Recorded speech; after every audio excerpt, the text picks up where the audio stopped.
Good morning, everybody. How are you?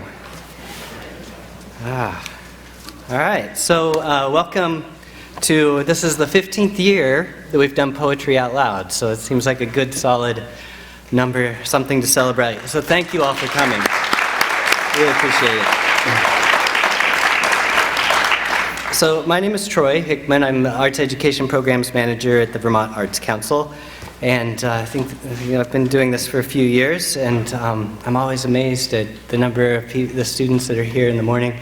If you've memorized a poem this year and you've recited it in front of someone, could I just get a little shout out? Anybody?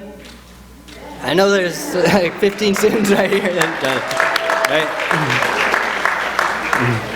Right? All right. So welcome to Barre Opera House.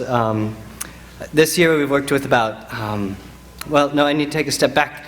So I know a lot of students here, a lot of teachers, myself, we've all poured over the anthology of poems in the Poetry Out Loud website. And we're all attracted to our own themes, our own ideas, but I think there's a lot in there for us to choose from. I think we often hear a lot of themes around nature, around our connection with the land, our connection with those that have lived before us, and what connects us with other people on a day-to-day basis. And so I think it's very timely that this year the Vermont Arts Council was introduced by Abenaki elders to this idea of a land acknowledgement. And so I want to take a moment to recognize that the land that we stand on and that we're here, that supports the Barre Opera House, is the traditional unsurrendered territory of the Abenaki people. And that's one of the 5 Wabanaki nations, and they've had that continual presence to this place for years. So we learned that in Abenaki, Waban is the white flickering light of the sky. Aki is the word for land or the earth. And so the Wabanaki are the people of the dawn land. So I just want to take a minute to recognize their ancestors, their history, their connection to this land and this place.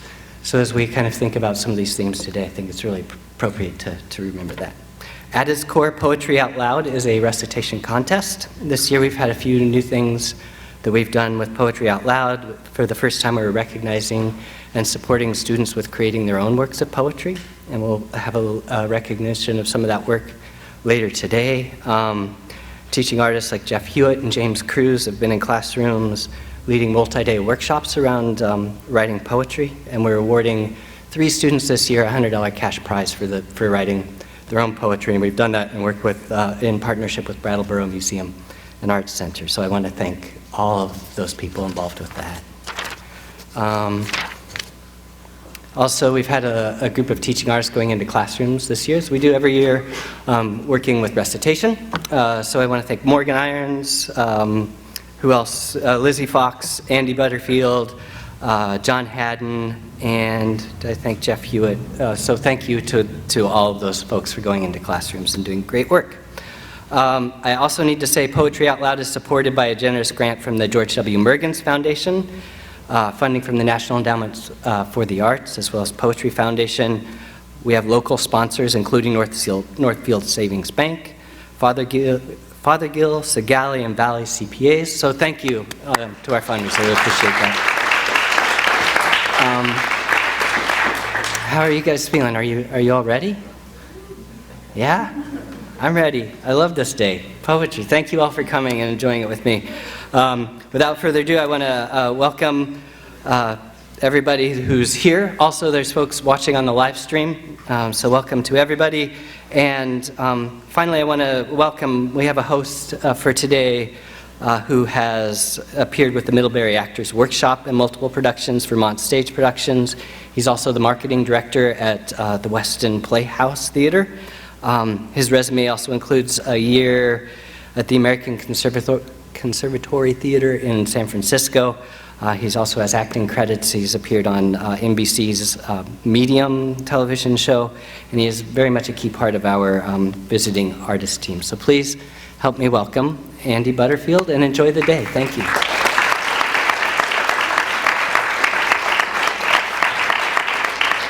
Thanks, Troy. Hi, guys.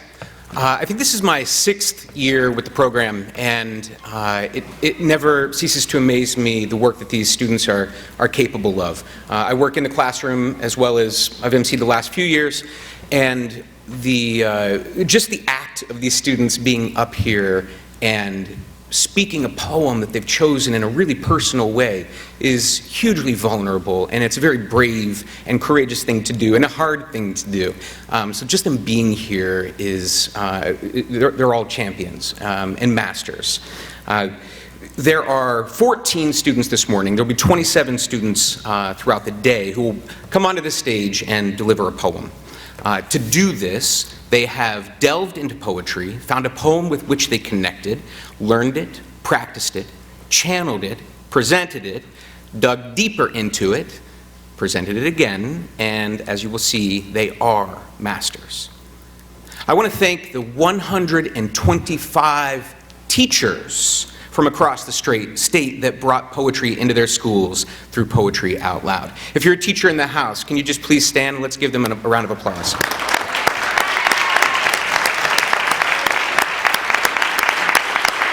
These guys make it happen.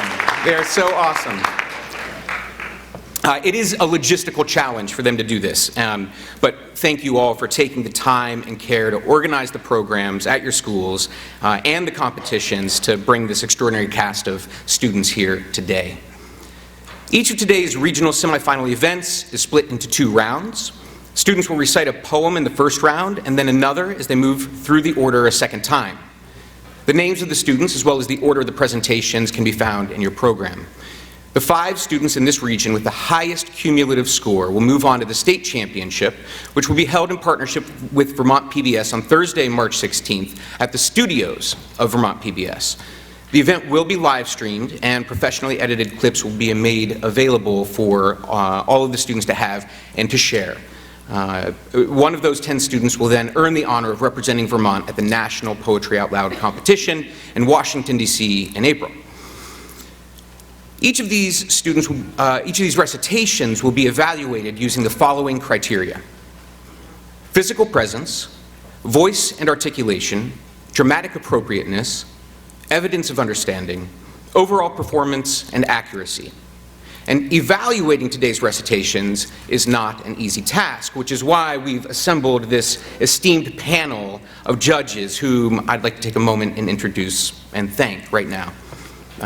Brett Stanchu.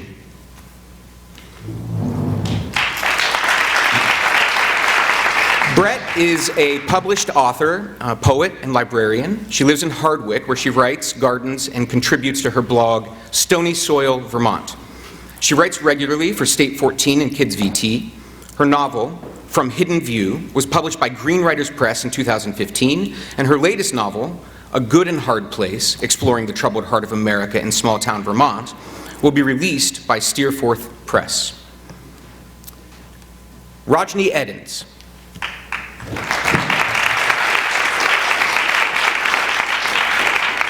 Rajni is a poet, musician, and teaching artist.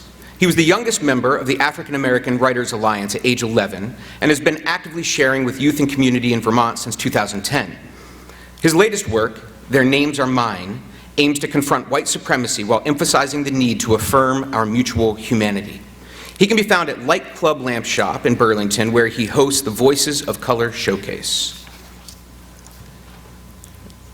Vera Escaja Heiss.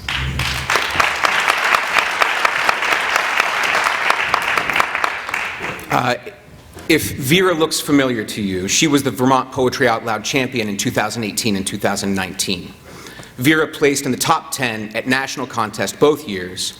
When asked if she had advice for future Poetry Out Loud contestants, Vera said, "There's nothing to lose, and that feeling that everyone is listening to the words coming out of your mouth is such a good feeling." Toussaint Saint Negritude.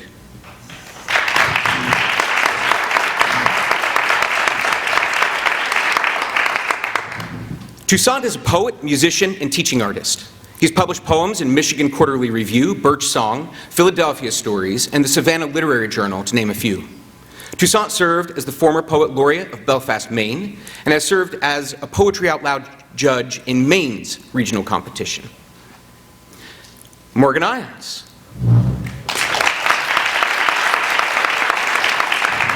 Morgan serves as our accuracy judge today. She's been a part of Vermont Poetry Out Loud from the start, serving as state coordinator for several years.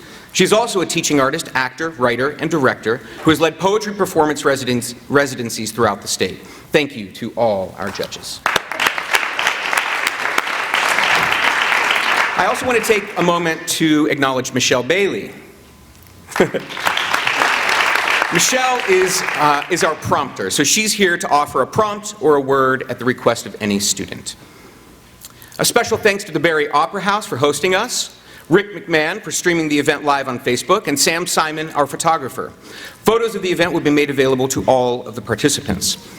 Now, as we prepare for our first recitation, I ask that you mute your cell phone or turn it off, and that you not enter or exit the auditorium during a recitation so as to not distract the competitors. If you do need to exit the auditorium, we would ask that you would do it through that door in that corner. And if you haven't already, now is a good time to turn off your cell phones. Judges, are you ready? Yeah. Competitors? From Spalding High School, Teresa Hoare.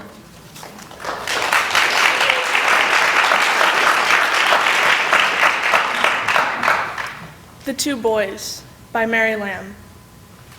I saw a boy with eager eye open a book upon a stall and read as he'd devour it all, which, when the stallman did espy, soon to the boy I heard him call, "You, sir, you never buy a book, therefore in one you shall not look."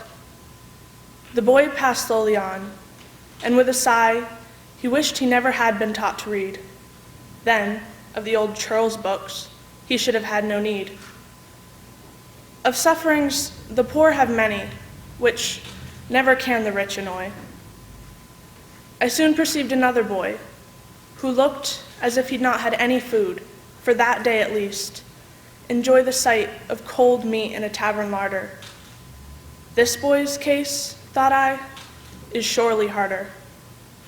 Thus hungry longing, thus without a penny, beholding choice of dainty dressed meat, no wonder if he wished he ne'er had learned to eat. From White River Valley High School, Ryan Smith.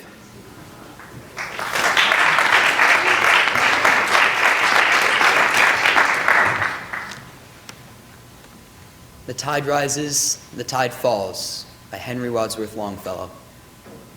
The tide rises, the tide falls. The twilight darkens, the curlew calls. Along the sea, sands damp and brown, the traveler hastens toward the town. And the tide rises, the tide falls. Darkness settles on roofs and walls, but the sea in the darkness calls. The little waves with their soft white hands efface the footprints in the sands, and the tide rises, the tide falls. The morning breaks, the steeds in their stalls stamp and neigh as the hostler calls. The day returns, but nevermore returns the traveler to the shore, and the tide rises, the tide falls. From Linden Institute, Sadie Chamberlain.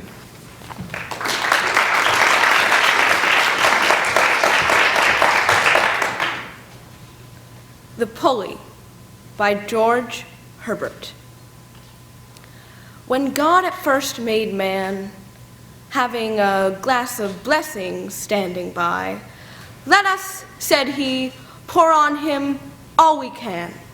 Let the world's riches which dispersed lie contract into a span."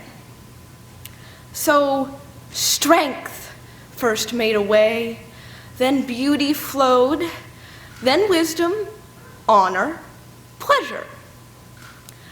When almost all was out, God made a stay, perceiving that alone of all his treasure, rest in the bottom lay. "For if I should," said he, "bestow this jewel also on my creature, he would adore my gifts instead of me, and rest in nature, not the God of nature. So both should losers be. Yet, let him keep the rest, but keep them with repining restlessness. Let him be rich and weary, that at least, if goodness lead him not, yet weariness may toss him to my breast. From Burlington High School, Boniface Ndikamwanayo.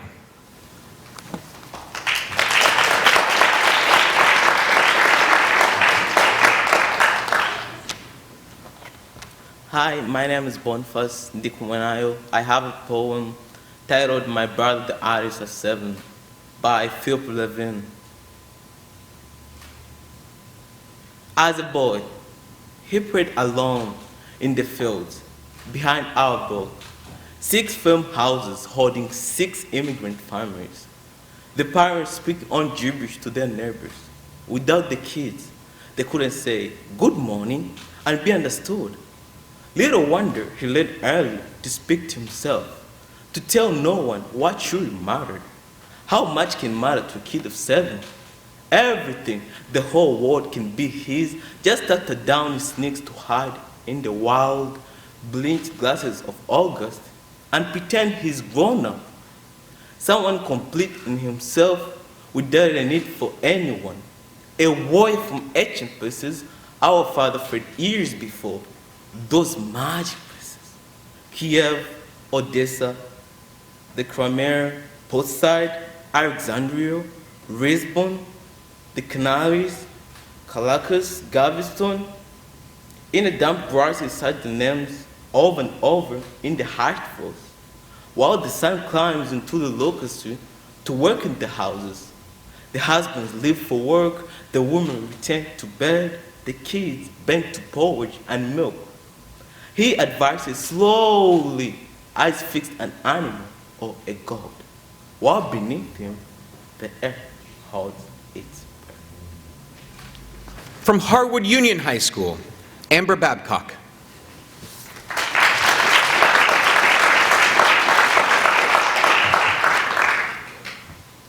When I Am Asked by Liesl Mueller. When I am asked how I begin writing poems, I talk about the indifference of nature. It was soon after my mother died, a brilliant June day, everything blooming. I sat on a gray stone bench in a lovingly planted garden.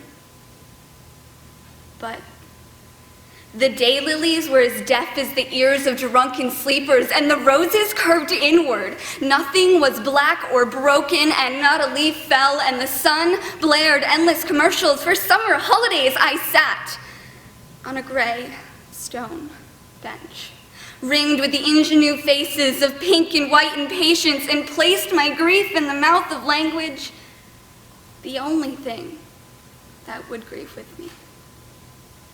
From Thetford Academy, Eloise Silver Van Meter.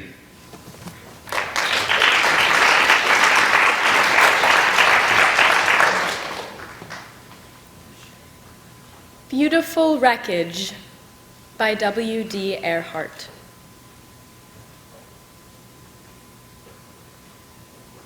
What if I didn't shoot the old lady running away from our patrol? Or the old man in the back of the head? Or the boy in the marketplace? Or what if the boy, but he didn't have a grenade, and the woman in hue didn't lie in the rain in the mortar pit with 7 Marines just for food? Gaffney didn't get hit in the knee. Ames didn't die, and the river ski didn't die in a medevac chopper between Contian and Da Nang.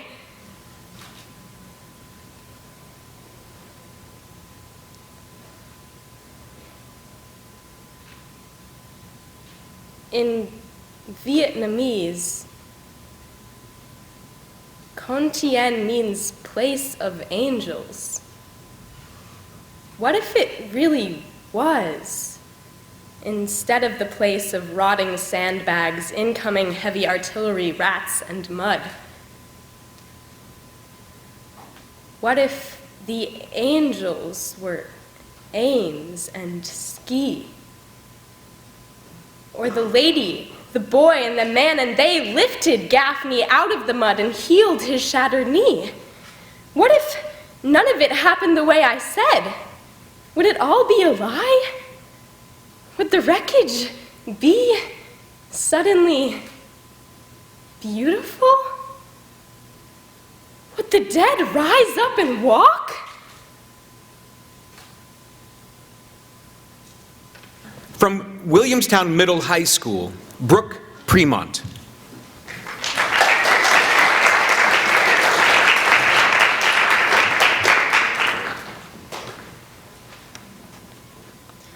The Secret Garden by Rita Dove.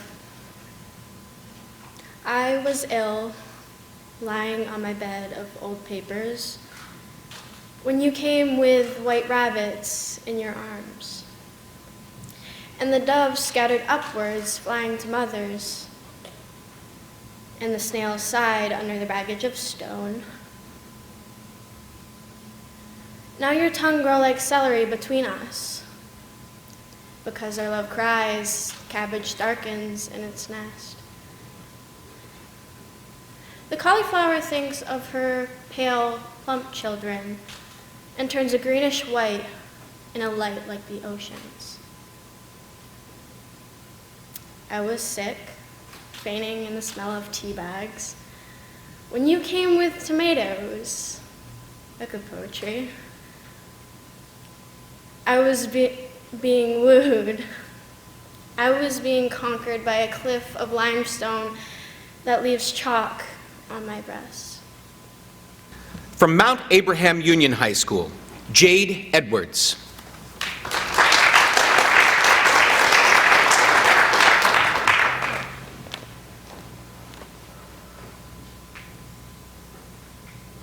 Famous by Niobe Shihab Nye. The river is famous to the fish. The loud voice is famous to silence, which knew it would inherit the earth before anybody said so. The cat sleeping on the fence is famous to the birds watching him from the birdhouse. The tear is famous, briefly, to the cheek. The idea you carry close to your bosom is famous to your bosom. The boot is famous to the earth, more famous than the dress shoe, which is famous only to floors. The bent photograph is famous to the one who carries it, and not at all famous to the one who is pictured. I want to be famous to shuffling men who smile while crossing streets, sticky children in grocery lines, famous as the one who smiled back. I want to be famous in the way a pulley is famous, or a buttonhole, not because it did anything spectacular, but because it never forgot what it could do. From Hazen Union School, Bruce Fortman.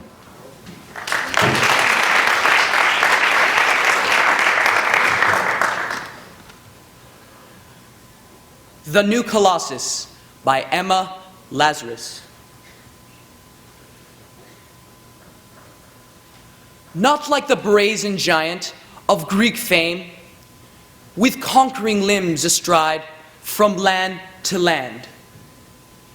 Here, at our sea-washed sunset gate shall stand a mighty woman with a torch whose flame is the imprisoned lightning, and her name, Mother of Exiles.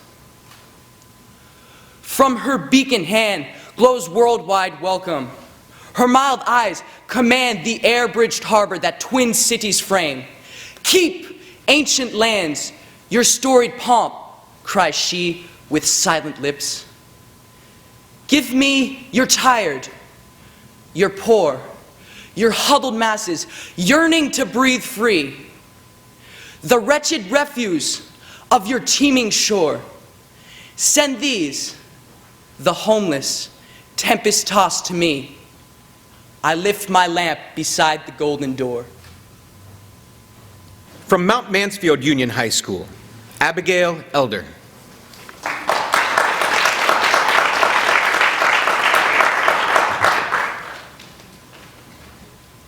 Dyed Carnations by Robin Schiff. There's blue and then there's blue. A number, not a hue. This blue is not the undertone of any one, but there it is. Primary. I held the bouquet in shock and cut the stems at a deadly angle. I opened the toxic sachet of flower food with my canine and rinsed my mouth. I used to wash my hands in daydream. I dreamed of myself and washed my hands of everything. Easy math. Now I can't get their procedure at the florist off my mind. The white flowers arrived. They overnighted in a chemical bath. And now they have a fake laugh that catches like a match, that starts the kind of kitchen fire that is fanned by water. They won't even look at me. Happy anniversary. Okay, we're going to move on now to the second round of the competition. Just a reminder that the 5 students with the highest cumulative score will advance to the state championships. Madeline Moffat from People's Academy. If Madeline were to have any superpower, it would be invisibility, so she could sneak into museums and shows. Madeline.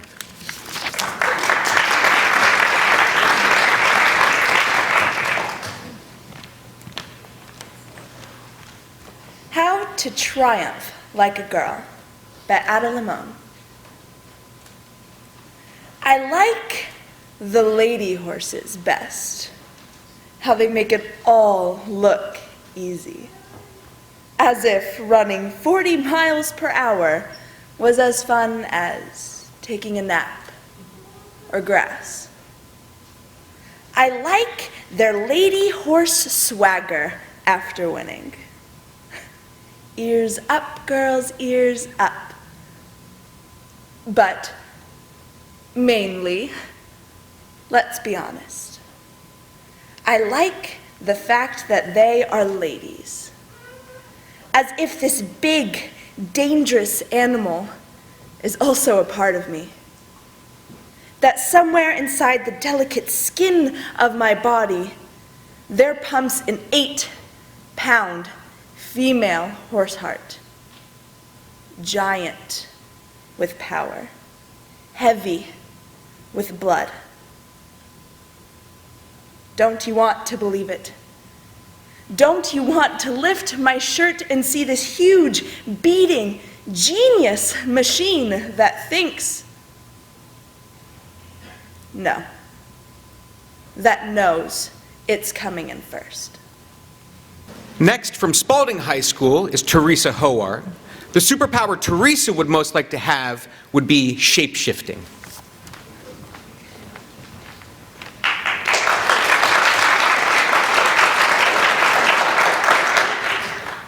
Say This by Lucia Perillo. I live a small life, barely bigger than a speck, barely more than a blip on the radar sweep, though it is not nothing. As the garter snake climbs the rock rose shrub, and the squirrel creeps on bramble thorns, not nothing to the crows who heckle from the crowns of the last light's trees, winter stripped of green. Except for the bowls, the ivy winds each hour round. See, the world is busy and the world is quick. Barely time for a spider to suck the juice from a hawk moth's head so it can use the moth as a spindle that it wraps in fiber while the moth constricts until it's thin as a stick you might think was nothing. A random bit caught in a web, coming loose from the window frame in wind. Next, from White River Valley High School is Ryan Smith. Ryan would like to invent an escalator handrail that actually goes the same speed as the escalator. Ryan.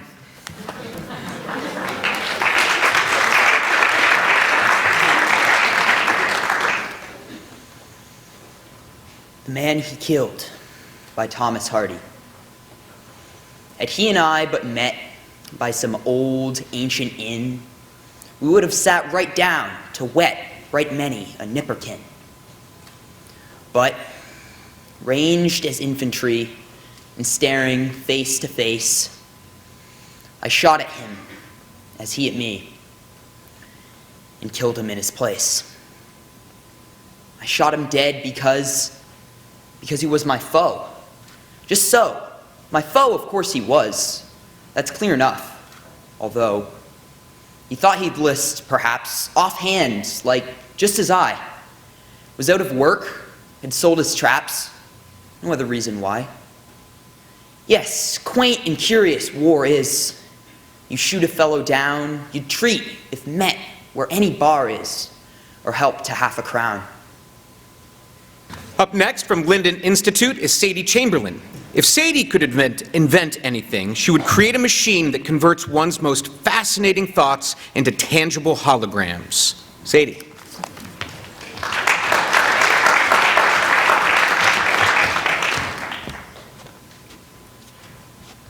It Isn't Me by James Laston. It isn't me, he'd say, stepping out of a landscape that offered, he'd thought, the backdrop to a plausible existence, until he entered it. It's just not me, he'd murmur, walking away. It's not quite me, he'd explain, apologetic but firm, leaving some job they'd found him. They found him others.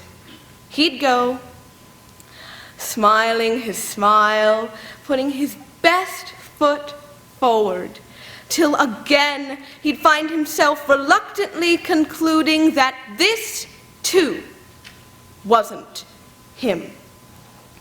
He wanted to get married, make a home, unfold a life among his neighbors' lives, branching and blossoming like a tree. But when it came to it, it isn't me was all he seemed to learn from all his diligent forays outward. And why it should be so hard for someone not so different from themselves to find what they'd found, barely even seeking what gift he'd not been given. What forlorn charm of his had they the luck to lack? Puzzled them, though not unduly. They lived inside their lives so fully they couldn't, in the end, believe in him, except as some half-legendary figure, destined or doomed to carry on his back the weight of their own all but weightless stray doubts and discomforts. Only sometimes, alone in offices or living rooms, they'd hear that phrase again, "It isn't me," and wonder briefly what they were and where, and feel the strangeness of being there. Next, from Bellows Free Academy Fairfax is Owen Senesac. If Owen were to be exiled to an island, he would bring with him a flare gun to flag down a boat or a plane, a hammock for sunbathing, and a beach ball. Owen.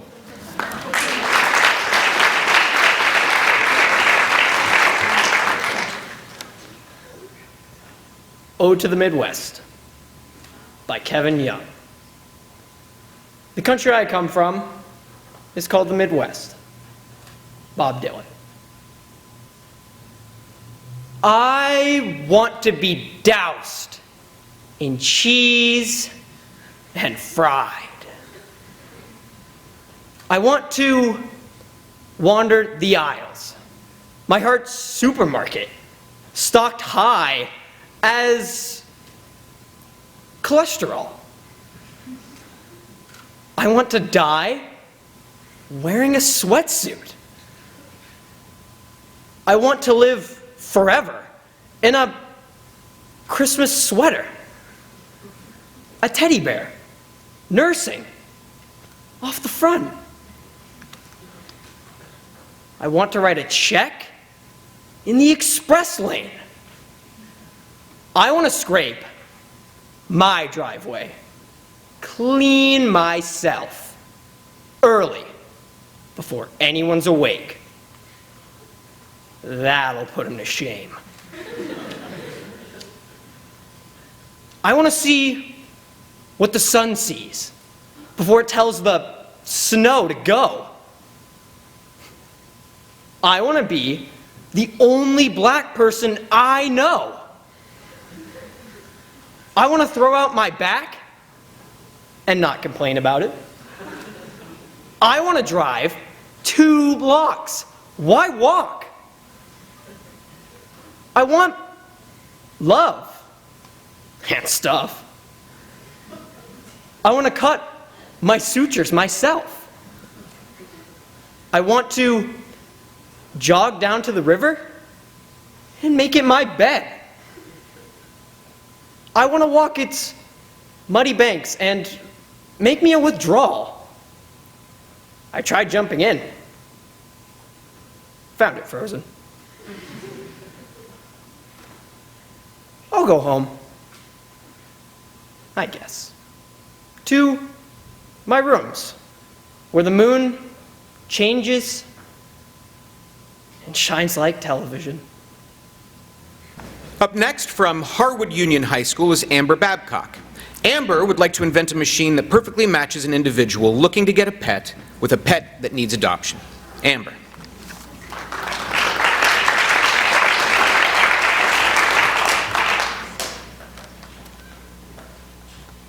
The Destruction of Sennacherib by Lord Byron, George Gordon. The Assyrian came down like the wolf on the fold, and his cohorts were gleaming in purple and gold, and the sheen of their spears was like stars on the sea, when the blue wave rolls nightly on deep Galilee. Like the leaves of the forest when summer is green, that host with their banners at sunset were seen. Like the leaves of the forest when autumn hath blown, that host on the morrow lay withered and strown. For the angel of death spread his wings on the blast and breathed in the face of the foe as he passed. And the eyes of the sleepers waxed deadly and chill, and their hearts but once heaved and forever grew still. And there lay the steed with his nostrils all wide, but through it there rolled not the breath of his pride, and the foam of his gasping lay white on the turf, and cold as the spray of the rock-beating surf. And there lay the rider, distorted and pale, with the dew on his brow and the rust on his mail.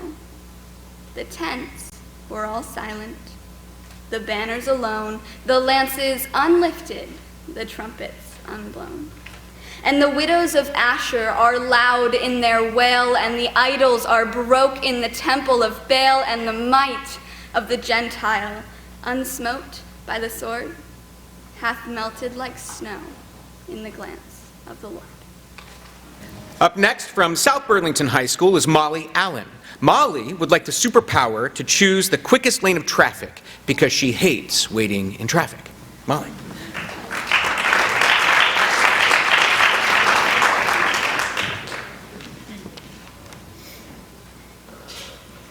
A Thousand Martyrs by Afra Ben.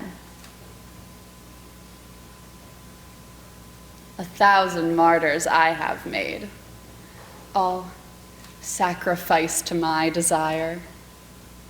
1,000 beauties have betrayed, that languish in resistless fire. The untamed heart to hand I brought, and fixed the wild and wandering thought. I never vowed, nor sighed in vain, but both, though false, were well received. The fair are pleased to give us pain, and what they wish is soon believed. And though I talked of wounds and smart, love's pleasures only touched my heart. Alone, the glory and the spoil, I always, laughing, bore away. The triumphs without pain or toil, without the hell, the heaven of joy. And while I thus at random rove, despise the fools that whine for love. Up next from Thetford Academy is Eloise Silver Van Meter. If exiled to an island, Eloise would bring bug spray, sunscreen, and a boat. Eloise.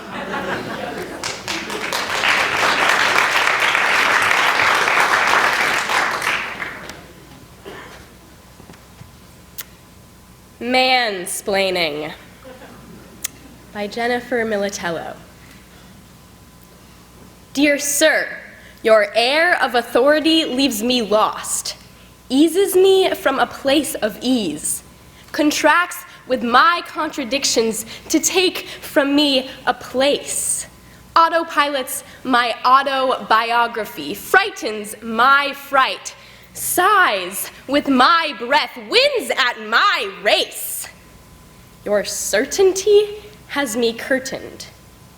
Your nerve has me nervous. Your childhood has me childlike, and your nastiness nests in my belfry like a hawk. You are beyond and above my slice of sky, peach as a pie, bourbon as its pit. You are spit and vinegar while I sour in my bowl. You bowl me over while I tread lightly on my feet. You walk on water while I sink. You witness me, fisherman, boat on the lake, while I struggle and burble and brittle and drop. You wink at me, and I must relate.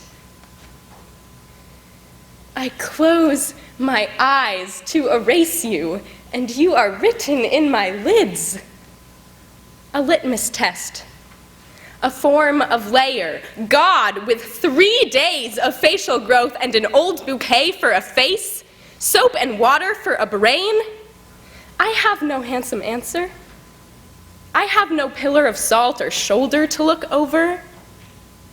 I have no feather to weigh. I have no bubble to burst. I am less to myself, a character in a drama, a drumbeat, a benevolence, a blight. All parts of me say shoot on sight. Aim for an artery or organ. Good night. Next, from Williamstown Middle High School, is Brooke Premont. If given $1 million to use for good, Brooke would create a nursing home, homeless shelter, rehabilitation facility, and animal shelter all in one. The animals would be allowed to visit all residents. Brooke.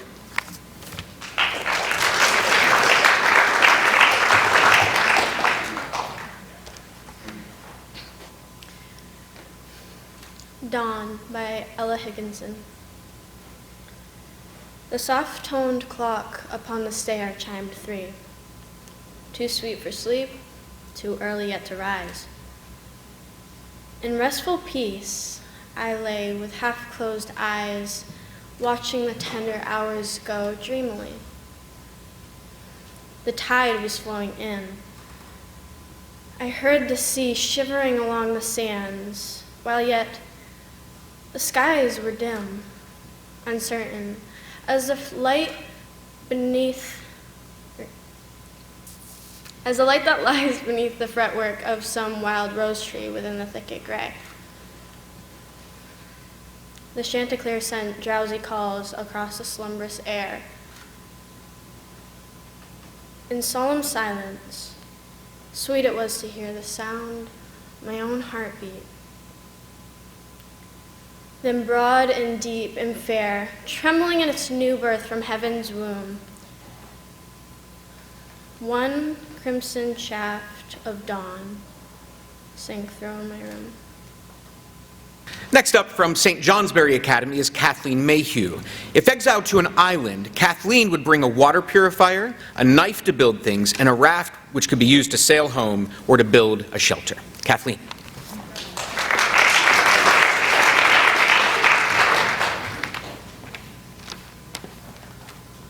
Dawn of Man by Max Ritvo.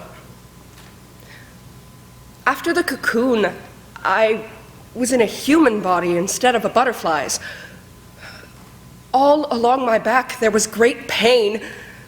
I groped to my feet where I felt wings behind me trying to tilt me back. They succeeded in doing so after a day of exertion. I called that time, overwhelmed with the ghosts of my wings, sleep. My thoughts remained those of a caterpillar. I took pleasure in climbing trees. I snuck food into all my pains. My mouth produced language which I attempted to spin over myself and rip through, happier and healthier. I'd do this every few minutes. I'd think to myself, what made me such a failure? It's all a little touchingly pathetic to live like this. A grown creature telling ghost stories, staring at pictures, paralyzed for hours, and even over dinner or in bed, still hearing the stories, seeing the pictures, in undertow sucking me back into myself. I'm told to set myself goals, but my mind doesn't work that way. I, instead, have wishes for myself.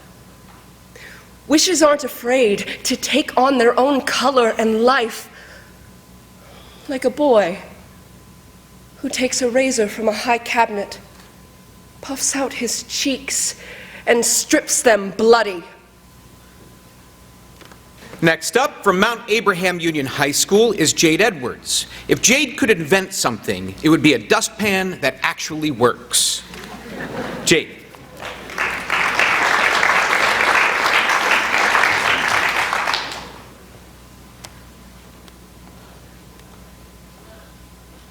The Conqueror Worm by Edgar Allan Poe. Lo, 'tis a gala night within the lonesome latter years, an angel throng, bewitched, bedight in veils and drowned in tears, sit in a theater to see a play of hopes and fears, while the orchestra breathes fitfully the music of the spheres. Mimes in the form of God on high mutter and mumble low, and hither and thither fly. Mere puppets they who come and go at the bidding of vast formless things that shift the scenery to and fro, flapping from out their condor wings invisible woe. That motley drama, oh be sure, it shall not be forgot, with its phantom chased for evermore by a crowd that sees it not, through a circle that ever returneth to the self-same spot, and much of madness, and more of sin, and horror, the soul of the plot. But see, amid the mimic rout, a crawling shape intrude, a blood-red thing that writhes from out the scenic solitude. It writhes with mortal pangs. The mimes become its food, and seraph sob at vermin fangs, in human gore imbued.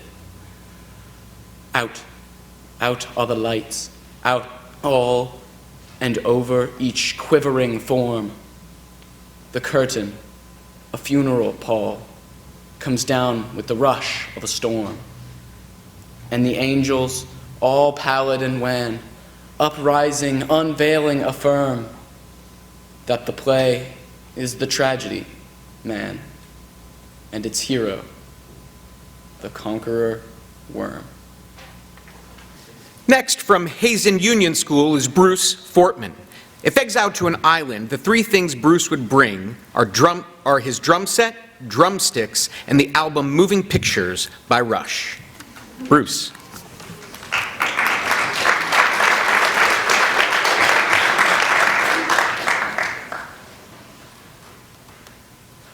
Kubla Khan, or A Vision in a Dream, a Fragment, by Samuel Taylor Coleridge.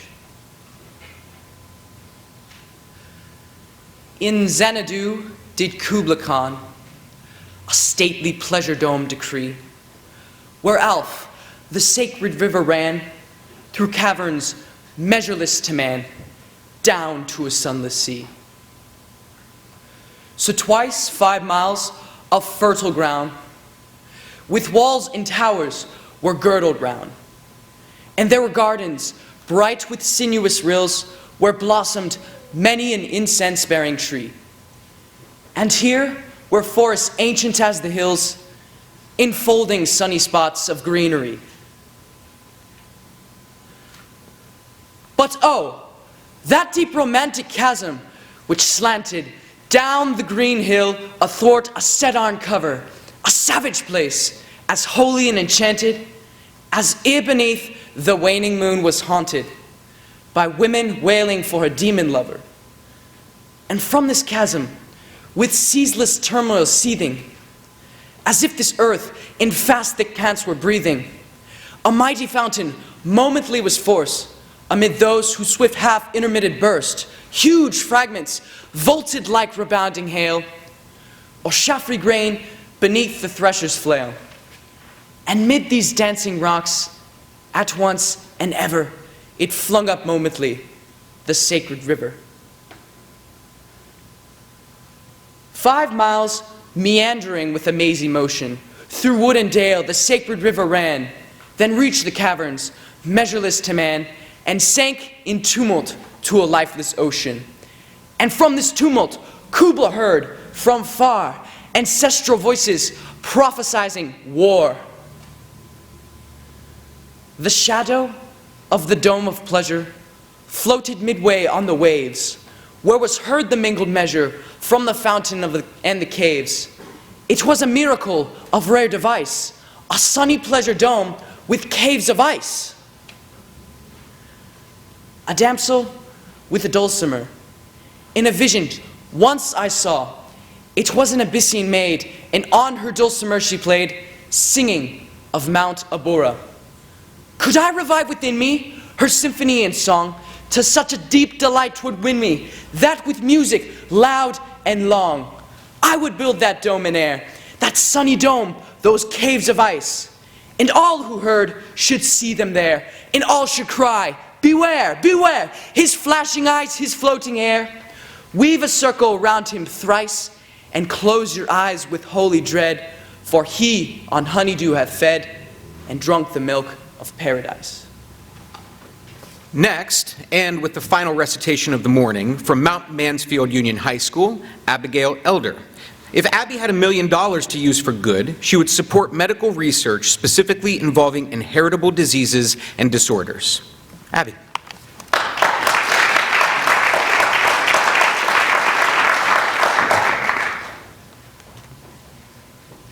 Hysteria by Dionisio D. Martinez. It only takes one night, with the wind on its knees to imagine Carl Sandburg unfolding a map of Chicago, puzzled, then walking the wrong way. The lines on his face are hard to read. I alternate between the TV, where a plastic surgeon is claiming that every facial expression causes wrinkles, and the newspaper. I picture the surgeon reading the lines on Sandburg's face, lines that would have made more sense if the poet had been, say, a tree growing in a wind orchard. Maybe he simply smiled too much. I'm reading about the All-Star game, thinking that maybe Sandburg saw the White Sox of 1919. I love American newspapers, the way each section is folded independently and believes it owns the world. There's this brief item in the international pages. The Chinese government has posted signs in Tiananmen Square forbidding laughter. I'm sure the plastic surgeon would approve. He'd say, the Chinese will look young much longer, their faces unnaturally smooth, but what I see, although no photograph accompanies the story, is laughter bursting inside them. I go back to the sports section, and a close-up of a rookie in mid-swing, his face keeping all the wrong emotions in check. When I read, I bite my lower lip, a habit the plastic surgeon would probably call cosmetic heresy, because it accelerates the aging process. I think of Carl Sandburg and the White Sox. I think of wind in Tiananmen Square, how a country deprived of laughter ages invisibly. I think of the great walls of North America, each of them a grip on some outfield, like a rookie's hands around a bat when the wind is against him. I bite my lower lip again. I want to learn to think an American, to believe that a headline is a fact, and all stories are suspect. All right, let's give all of our competitors one more round of applause.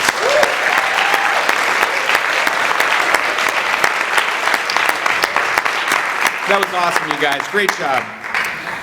While our tabulation team pulls together the final numbers, I'd like to introduce the Executive Director of the Vermont Arts Council, Karen Middleman.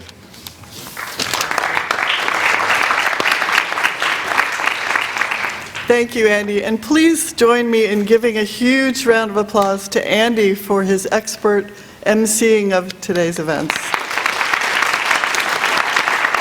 And I'd also like to say thank you to Troy Hickman, who has been up here thanking everyone else, but is an expert choreographer not only of today's events and the finals, but of the entire statewide Poetry Out Loud competition.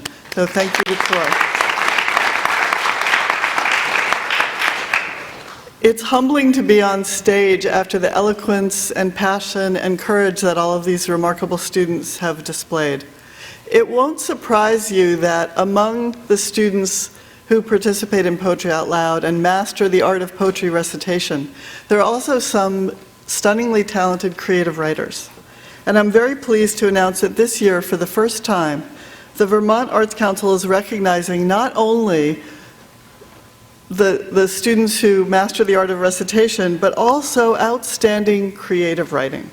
This year we partnered with the Brattleboro Museum and Art Center's Scholastic Writing Awards and invited Vermont students to submit original works of poetry.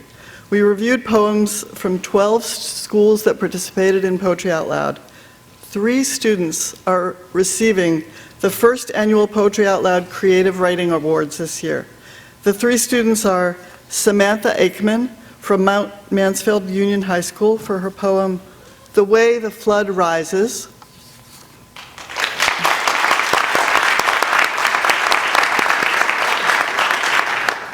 Aaron Brown from Vermont Academy for his poem, Freckles.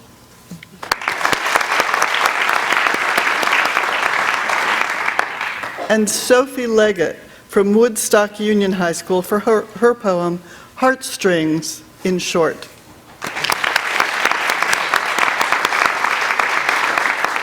And I don't believe any of those three are with us today, but I could be wrong. If any of you are here, would you please stand?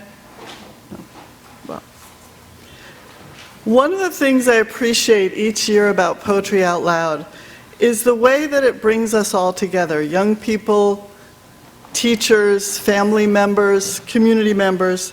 We're connected as a community for a couple of hours while we listen to these remarkably talented young people recite aloud poems that spoke to them.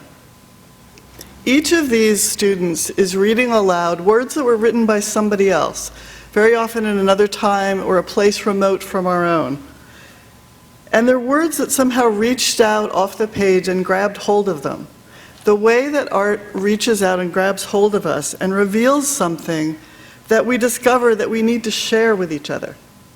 That process of sharing our own vulnerability through the work of a great artist, whether it's a painting or a sculpture or a poem like those that we've heard recited today, creates a powerful sense of connection and community. Poetry allows us to find ourselves in someone else's words. There's a quote that I love to cite again and again by James Baldwin, because I find myself returning to it, especially now. Baldwin once said that as a young man, he felt alone in the world until he began to read. Here's the exact quote. "You think your pain and your heartbreak are unprecedented in the history of the world, but then you read. It was Dostoevsky and Dickens who taught me that the very things that tormented me most were the things that connected me with all the people who were alive or all the people who ever had been alive." That recognition of ourselves in the experience of another person is something that feels urgently needed for all of us right now. And I hope that for each of the students participating in Poetry Out Loud, that during the many weeks and months of preparing your poem, as you selected the words that spoke to you, you committed those lines to heart, and then you dug deeper and you learned them again and again, that each of you had a moment like the moment that Baldwin describes, when you felt that deep recognition of your own aliveness and your own experience in someone else's words. Each of you brought that on stage with you here this morning, with eloquence and courage. So I want you to know that you've given us all a gift, and thank you. It's a reminder of the ways that art binds us together and builds community. It's just one of many, many reasons that we all need art in our lives. So on behalf of the Vermont Arts Council, thank you.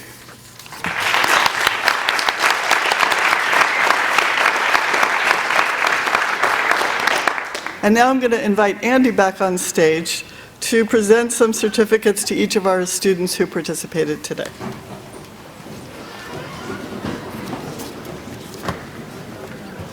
Thanks, Karen.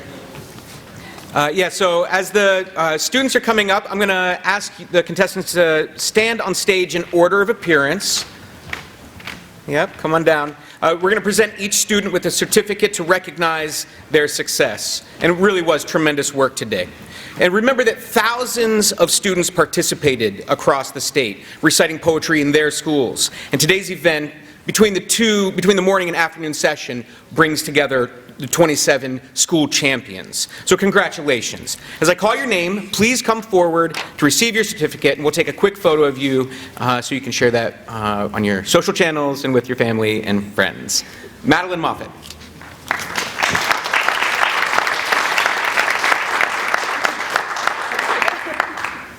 Teresa Hoar.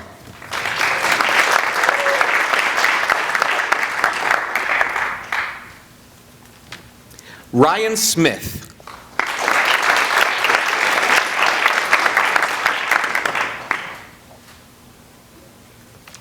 Sadie Chamberlain.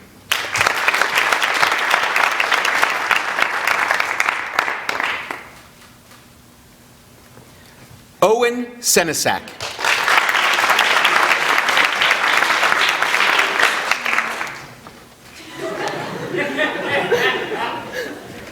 Boniface Nadika Menwayo.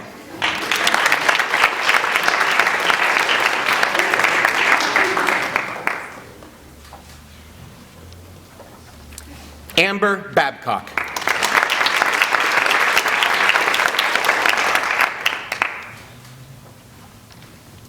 Molly Allen.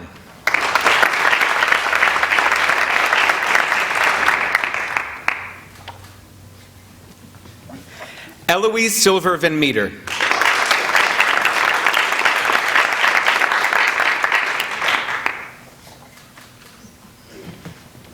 Brooke Premont.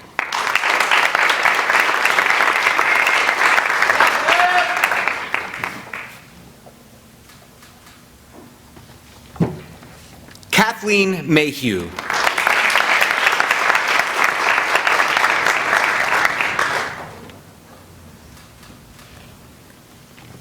Jade Edwards.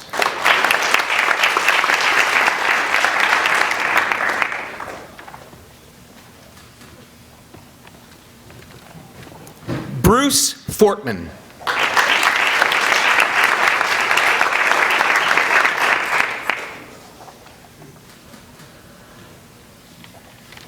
And Abigail Elder.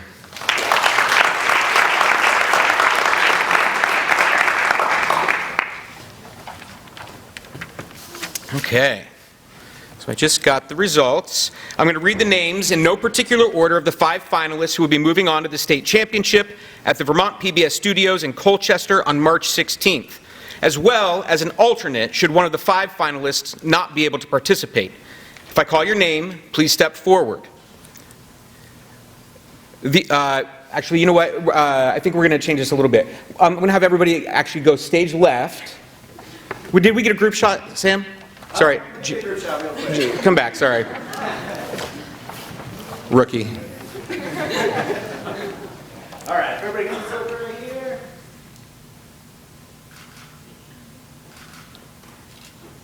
All right. Okay, so now everybody go stage left. But hang out there in the wing.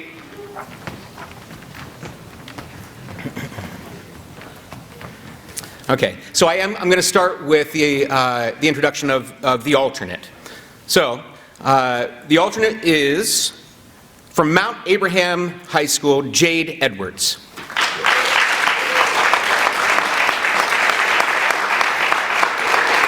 Jade, just stand right here. That's good right there. The first finalist, in no particular order, is Eloise Silver Van Meter from Thetford Academy.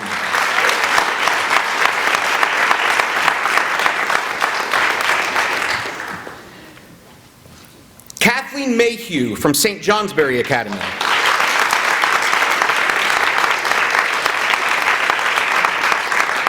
Owen Senesac from Bellafree, Fairfax.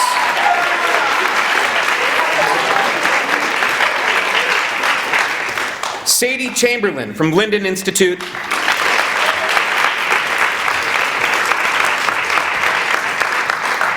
And Molly Allen from South Burlington High School.